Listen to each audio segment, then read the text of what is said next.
Condition भी हमारे जैसी थी, हम फिर लकीर के फ़कीर बने हुए वहीं पे खड़े हैं। क्या कहेंगे आप इस बारे में? क्या आपको अगर आपकी इंडिया के साथ दोस्ती होती, कोई अच्छे तल्लुकात होते, शायद इंडिया आपको कोई कर्जा दे देता है। अपनी अना को ख़त्म करोगे तो बेहतर करोगे ना। बड़ा भाई होता है, छोटा भाई छोटा होता है। अब आप ये देखें इंडिया कितना बड़ा है, तो उसे बड़ा मान लो यार, ये बड़ा है जो है वो। तो ये जो बड़े बड़े इदारे हैं, ये क्यों इतना इंडिया को अप्रिशिएट करते हैं, क्यों इंडिया के साथ बिजनेस करना पसंद करते हैं, क्या वजह है कि इंडिया अब काफ़ी अहम रोल प्ले कर सकता है दुनिया की ग्लोबल इकोनॉमी को बेहतर करने के लिए? वहाँ के अच्छे खासे उनके पास रिजर्व है और अच्छे खासे उनके पास अपॉर्चुनिटी है। IT डिपार्टमेंट, जिसे हम दुश्मन कहते हैं ना, वो भी हमसे बेहतर है। दुश्मन उसे कहते हैं जो हमारे बराबर का हो, वो टक्कर के नहीं, हमारे हमसे ऊपर हैं वो। जब हमारी टक्कर पे आप भारत की बात कर रहे हैं? हाँ, मैं भारत की बात कर रहा हूँ। जब हम उनकी टक्कर पे जाएंगे ना, फिर हम उन्हें दुश्मन। हम बात करें इंडिया की, तो इंडिया में पॉलिटिकल स्टेबिलिटी है। पाकिस्तान में तो बिल्कुल भी पॉलिटिकल स्टेबिलिटी नहीं है। ऐसे ही है, जैसे ऐसे आप देखना ना, इंडिया ने आईफोन लॉन्च किया, अपना ब्रांड बनाया, उन्होंने गाड़ियाँ अपनी बना रहे हैं। टाटा अंबानी को देख लें। जय हिंद दोस्तों हाल ही में कुछ देसी और विदेशी संस्थाओं की तरफ से कुछ ऐसी खबर निकल कर आई है जिसे सुनकर आपको एक बार फिर से यह बात कंफर्म हो जाएगी कि भारत पूरी दुनिया में बहुत ही तेजी से विकास कर रहा है और अब वह दिन भी दूर नहीं है जबकि भारत पूरी दुनिया में एक इकोनॉमिक लीडर बन जाएगा। सवाल आपसे ये है कि अभी जो रिपोर्ट आई है उसमें हम देख सकते हैं कि इंडिया का जो है डाउनफॉल और GDP डाउनफॉल या इकोनॉमिक क्राइसिस जो है वो जीरो पे है, रिसेशन उनकी बिल्कुल जीरो है। पाकिस्तान समेत बहुत से मुल्कों की 20% है, श्रीलंका की 85% है। आपको क्या लगता है कि इंडिया की ज़ीरो क्यों है? देखें, सबसे पहली बात तो इंडिया के जो पॉलिटिशियन हैं मेरे ख्याल से वो अपने मुल्क के लिए लॉयल हैं ज़्यादा पाकिस्तान की निस्बत। तो अब कुछ जगहों पे कुछ चीज़ों पे कुछ ट्रांजैक्शन जो उनकी ऐसी हो रही हैं जो बाहर दूसरी कंट्रीज़ के साथ वो इंडियन रुपीज़ के अंदर करना शुरू कर दी उन्होंने। तो ये भी एक वजह है कि उनकी इकॉनमी अच्छी है। और देखें तो अभी ये भी तो देखिए ना कि इंटरनेशनल लेवल पर हम जितने भी CEOs देखते हैं, जितने भी हम बड़े लेवल पर लोग देखते हैं, वो सबके सब इंडियंस हैं। क्या वजह है पाकिस्तान क्यों नहीं आगे जाते? देखें, हमारी स्टडी बहुत आउटडेटेड हो गई है। आप देखें जो हमारा इंटर है उसका सिलेबस कितना पुराना है। हमारे टीचर्स ने भी वही पढ़ा था, हमने भी वही पढ़ा है आगे।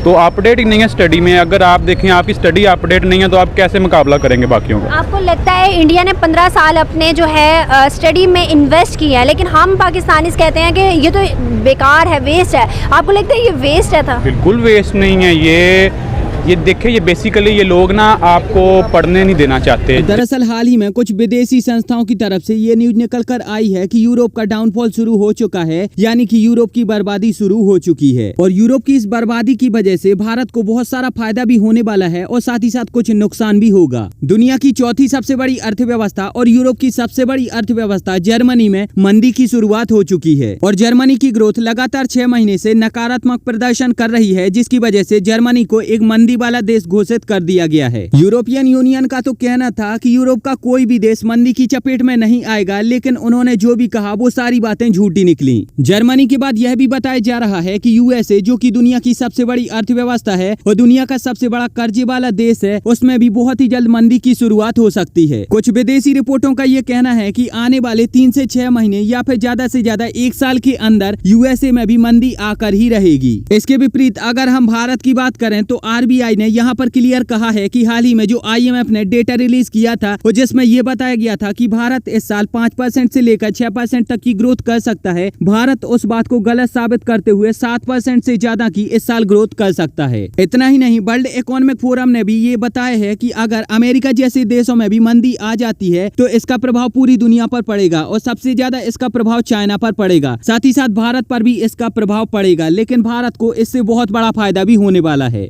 क्योंकि दुनिया भर के देशों में बढ़ती हुई मंदी की वजह से लोगों के बीच में चीजों की मांग कम होते जा रही है। लोग अपना पैसा बाजार में खर्च करने की जगह पर सुरक्षित रख रहे हैं। और इसके विपरीत अगर हम भारत की बात करें तो भारत में अभी भी लोगों के बीच में चीजों की मांग बहुत ही तेजी से बढ़ रही है और भारत के बाजार में पैसा खर्च करने वाले लोगों की संख्या भी बहुत ही तेजी से बढ़ रही है। और इसी की वजह से दुनिया भर की बड़ी बड़ी और दिग्गज कंपनियां भारत के बढ़ते हुए मार्केट को देखकर और भारत के लोगों के बीच में चीजों की बढ़ती हुई मांग को देखकर यहाँ पर अपना मैन्युफैक्चरिंग प्लांट एस्टेब्लिश करेंगी और यहाँ पर प्रोडक्ट बनाकर भारत में बेचकर यहाँ से बहुत सारा पैसा कमाएंगी। अंदाजा ये लगाया जा रहा है और ये बात काफी हद तक सही भी है कि जिस भी देश में मंदी आएगी, चाहे फिर वो यूरोप का देश हो, अमेरिका का देश हो या फिर एशिया का देश हो, अगर वहाँ पर भारतीय लोग काम करते हैं तो उनमें से बहुत सारे भारतीय लोगों की जॉब जाएंगी और ये बात काफी हद तक सही भी है। लेकिन अभी मैंने आपको बताया कि इस मंदी की वजह से भारत को बहुत सारा फायदा भी होगा। माना कि विदेश में काम करने वाले बहुत सारे भारतीय लोगों की नौकरियां जाएंगी, लेकिन दुनिया की बड़ी बड़ी दिग्गज कंपनियां भारत में आएंगी भी और यहाँ पर अपना पैसा इन्वेस्ट करेंगी, यहाँ पर मैन्युफैक्चरिंग प्लांट लगाएंगी, जिसकी वजह से भारत में विदेशी करेंसी भी आएगी, भारत का विकास भी होगा, भारत में मैन्युफैक्चरिंग भी बढ़ेगी, भारत के लोगों को नौकरियां मिलेंगी और साथ ही साथ भारत का एक्सपोर्ट भी बढ़ेगा और इसका डायरेक्ट इफेक्ट हमें भारत की जीडीपी पर देखने को मिलेगा। अब एक बात और आप यहाँ पर सोच रहे होंगे कि जब जर्मनी, ब्रिटेन, फ्रांस और यूएस जैसे देश जिनका लाइफ स्टाइल बहुत ही ज्यादा अच्छा है, जिनका एजुकेशन सिस्टम बहुत ही ज्यादा एडवांस है, जिनका हेल्थ सिस्टम बहुत ही ज्यादा एडवांस है और जो कि बहुत ही एडवांस लाइफ जीते हैं, साथ ही साथ उनका देश भी विकसित है और वहाँ पर कंपनियों के अंबार लगे हुए हैं, इस सब के बावजूद जब इन सब देशों की ये गति हो सकती है तो पाकिस्तान जैसे देशों का क्या हाल होगा। तो यहाँ पर मैं आपको बताऊं कि पाकिस्तान जैसे देशों का हाल बहुत ही ज्यादा बेहाल होने वाला है। पाकिस्तान के लोगों को तो ऐसा दिन देखना पड़ेगा जो कि उन्होंने कभी सपने में भी नहीं सोचा होगा और बहुत ही जल्द पाकिस्तान में महंगाई के सारे रिकॉर्ड टूट जाएंगे। 10 रुपए में मिलने वाली चीज 2000 रुपए में मिलेगी।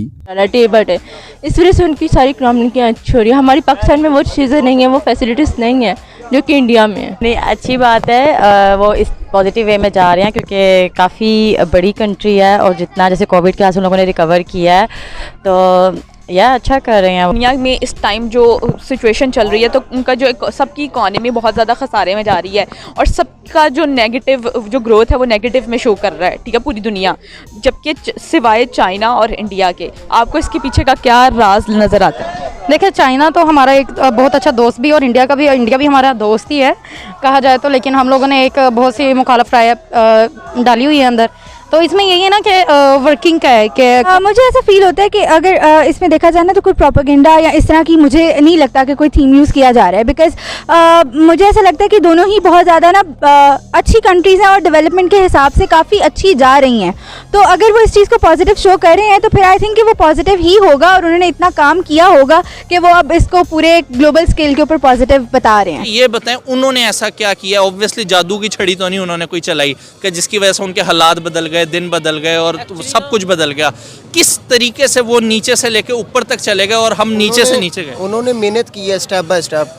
वो पबजी उन्होंने बैन की, रातों रात उनके डेवलपमेंट में पबजी बना के यूं फेंकी है, ठीक है। टिकटॉक वहाँ पे बैन हुआ, उन्होंने यूं टिकटॉक बना के फेंका है। हमारे तो कोई बना भी ले, जिस तरह आपको मैंने बताया टैलेंट, वो तो पकड़ के उसको अंदर डाल दे, तो कौन बनाएगा इस तरह? वो लोग जो करता है उनको अप्रिशिएट करते हैं। आपको मैं सुन के बड़ा शॉकिंग लगेगा, लेकिन बात हकीकत है, अब उनके मदरसों में भी आईटी पढ़ाया जा रहा है। मदरसा तालीम यहाँ पर एक बहुत ज़्यादा फेमस है पाकिस्तानी कल्चर के अंदर, लेकिन अगर मैं इंडियन कल्चर में बात करूँ तो अब उधर के मदरसा के स्टूडेंट्स जो हैं वो रॉकेट बना रहे हैं। मतलब आप ये इमेजिन करें, जो उनका स्पेस प्रोग्राम है वो 350 सैटेलाइट्स अब तक लॉन्च कर चुका है। हम अभी भी पता नहीं क्यों, कब जागेंगे हम? असल में मैं समझ। खैर, यूरोप की इस बर्बादी पर आपका क्या कहना है? साथ ही साथ भारत इतनी तेजी से विकास कर रहा है, इस पर भी आपका क्या कहना है? आप अपनी प्रतिक्रिया हमें नीचे कमेंट में जरूर बताइए और अगर आपको ये वीडियो अच्छी लगी है तो प्लीज इस चैनल को सब्सक्राइब करके बेल आइकन भी दबा लीजिए।